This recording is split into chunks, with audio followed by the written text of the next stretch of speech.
Modern men are turning to gay affairs because they are terrified of women, Jilly Cooper has suggested. In a somewhat scathing verdict, the famously racy novelist said that men also cry all the time. She added that women wear short skirts but have "do not touch" tattooed across their knees, and said she was worried about the effect the Me Too campaign may have on views of courtship. Speaking at the Hay Literary Festival yesterday, the 81-year-old said, "I have one adorable gay friend whose lover died. It's all married men wanting to have gay affairs.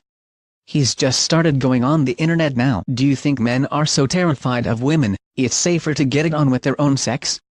The author said that men's behavior was very cyclical, recalling how men cried and grew beards in the Shakespearean era. "Men cry all the time now and they have beards," she said, whereas her father and late husband Leo did neither. Describing how campaigns against sexual harassment such as Me Too have affected relationships, Mrs. Cooper said, "One lovely man said, 'I can't flirt anymore. You have a mini skirt up to here, then do not touch' tattooed across your knees." Asked about the impact of such changing attitudes on her characters, such as Catter serial seducer Rupert Campbell Black, who will also feature in her latest novel Tackle, she said, "I'm worried about that." However, despite her comments, Mrs. Cooper conceded that modern men are better at trying to make relationships work. "I think a lot of the young men I know love their wives and are determined to make their marriages stay," she said. "But being happily married doesn't stop you falling in love with other people." Addressing how the internet has changed the landscape for dating, Mrs. Cooper sounded a note of caution about the dangers of meeting someone you found online. She told the audience, "I don't know how many of you go online, but the idea of going online, I have a bad tip and I can't run away from a mass murderer.